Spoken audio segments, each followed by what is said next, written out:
Now, Washington Mornings on the Mall. 105.9 FM. And AM 630. WMAL. 8:37, we are joined by Larry Kudlow, who is the host of the Kudlow Report on CNBC, and, of course, the Larry Kudlow Show, which can be heard here on WMAL Saturdays at 7 p.m. Larry, how are you? Good, thank you. Good morning, good morning. All right, let's start. I was talking about Social Security. Yesterday, and a Social Security commissioner says, well, it's looking bad. It's not near as good as we once thought it was, and the whole thing's going to go belly up quicker than we might have imagined. What do you think? Well, I guess, let's see, the whole fund is supposed to dry up in 2033. Right. And the long-term insolvency balances are still very high. What is it, about $8 trillion? Medicare's about $30 trillion. But you know what caught my eye is the disability fund in Social Security is going to run out in 2016. That's only a couple years. And, that goes along with some stories in IBD and elsewhere. The disability spending has just skyrocketed. It's just skyrocketed. And so much of that has to do with more eligibility. That came from the Obama stimulus packages a couple years ago. And B, the lousy economy and particularly the lousy employment situation. People have given up looking for work. They're getting unemployment benefits, and they're also going for disability benefits. So this is an economic factor as much as anything, and it's draining the funds. Yeah, that disability is that legit? Yeah, are people claiming it legitimately? It's always right with the fraud. Are they scamming the system? That's right. Well, all I'll say is it's not hard to get disability. It's not a major hurdle. And when you're out of work and you come up with various reasons and probably psychological reasons, I don't know all there is to know about it. All I'll say is it is a reflection of the easier eligibility and the poor job situation. And, that just goes hand in hand with the overall weakness in the economy. And you're seeing it in this fund. I mean, 2016, it's only a couple years from now. That's the next election. Yes. I know you had Tom Coburn on the show last night, and I like Senator Coburn. I know he has some issues with Grover Norquist, who we have on our show from time to time. But he didn't seem, or he thought, at least, and I know you have a different take on this, that Walmart may have been a bad player. That they're accused of basically bribing some Mexican officials in order to get deals in order to open up stores in Mexico.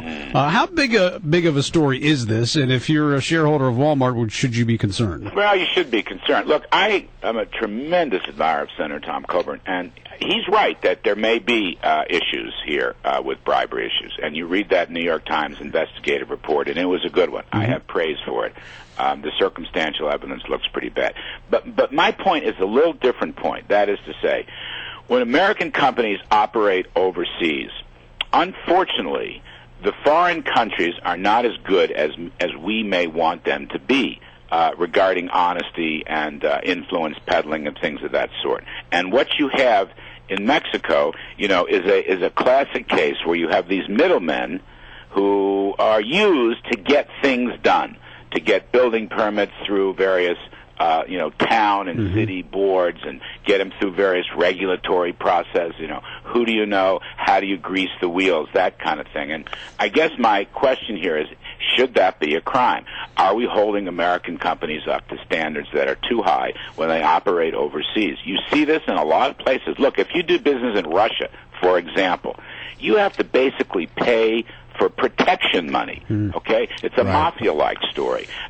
When you do business in China, you got to get through the local authorities, the local city councils or whatever they're called over there. That's a real hard thing to do. So if you want to do business, the question is, are consulting fees, as I call them, or middlemen fees, are they really bribes? Are you actually committing a crime, or are you dealing with the local flavor? And unfortunately, the rest of the world not as good as we are, and I just wonder whether this Foreign Corruption Act is too tough. It's funny because we had a spokesman for General Motors on our show earlier this morning, and I asked him, because they're opening like 600 dealerships up in China, and I said, is doing business in China easier or harder than it is in the United States? And he kind of paused for a second and just said it was different. And their own special set of challenges. See, that's the thing, and you ask yourself, the question I asked last night is, who's the victim? If there's a crime here, who's the victim? Because look what's happened.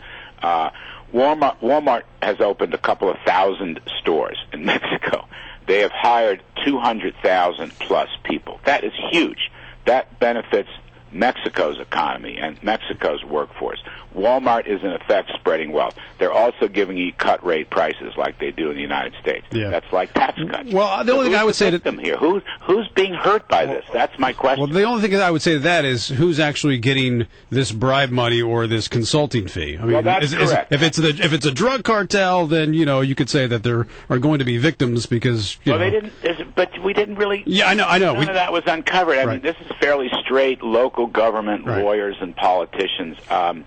So I don't want to give Walmart a clean bill of health because I don't know enough about it. I'm just saying, are these foreign corruption practices standards too high? What is it that we're doing here? Who are the victims here?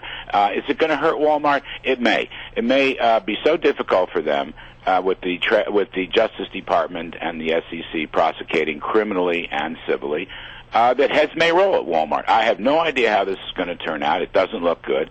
There was some tough stuff in that story. But then again, there was credibility issues, and, the guy's wife worked in a law firm. The guy who made the payments, his wife worked in a law firm that got benefits, and one or two local lawyers seemed to take in most of the money. So I don't know. I just asked the question, are we asking too much with this Foreign Corruption Practices Act? All right, let me talk to you, as I always do, about the market, because there's been a pullback